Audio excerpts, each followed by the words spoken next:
A gente fala agora sobre o dia de campo da Fazenda Figueira, que foi realizado em Londrina, lá no Paraná, nos dias 24 e 25 agora do mês de abril.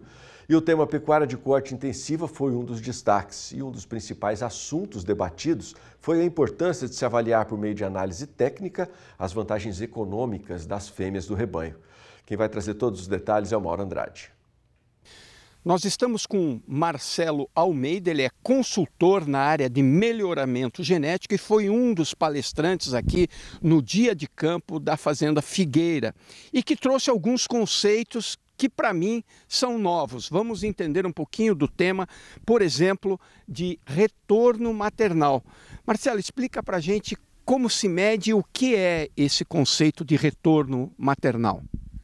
Quando nós vamos quantificar as vantagens econômicas de uma fêmea, é um tema bastante complexo, porque nós temos que avaliar e medir diferentes aspectos produtivos.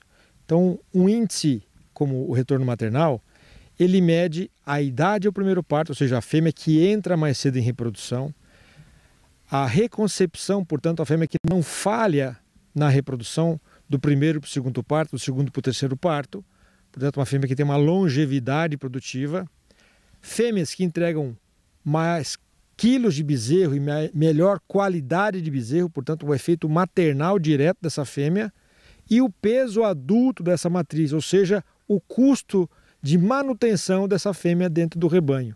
Então, quando a gente olha essa equação econômica, nós chegamos numa tradução de quilos de bezerro, quanto essa fêmea produz a mais de bezerro por ano em virtude da superioridade genética nesses indicadores que foram comentados.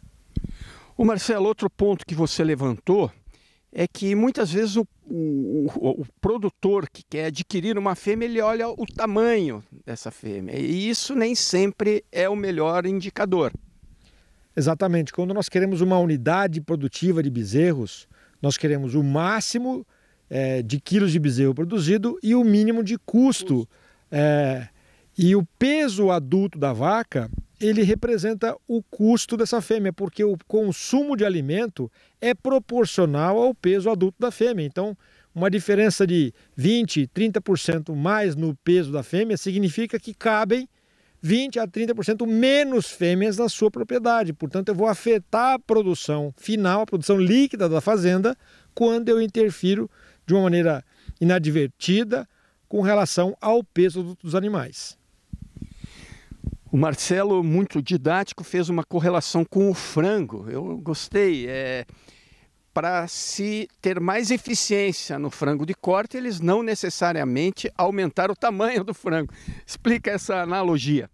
Quando nós olhamos aí, fazemos um paralelo com a avicultura, a gente observa que a avicultura, de maneira muito inteligente, vem reduzindo a idade ao abate, mas não tem aumentado o tamanho do produto final. Ou seja, o frango não teve que virar um peru para ser mais eficiente e produzir mais quilos de frango por metro quadrado de galpão. Na verdade, eles estão explorando todo o potencial de crescimento a uma idade cada vez mais jovem, aproveitando ao máximo a eficiência desse crescimento desse animal e já substituindo esse animal que já completou a sua linha de crescimento, a sua curva de crescimento, por outro animal mais jovem, e com isso, ao longo do tempo, eles fazem muito mais quilos de carne por metro quadrado por área. Esse princípio pode ser adotado também na pecuária.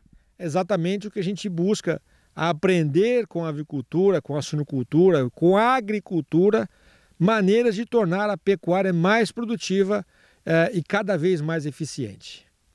Tá bom, Marcelo, agradeço mais uma vez pelas informações. Eu que agradeço mais uma vez pelo espaço. Então, Marcelo Almeida, consultor na área de pecuária de corte, voltado principalmente ao melhoramento genético dos animais. De Londrina, no Paraná, Mauro Andrade.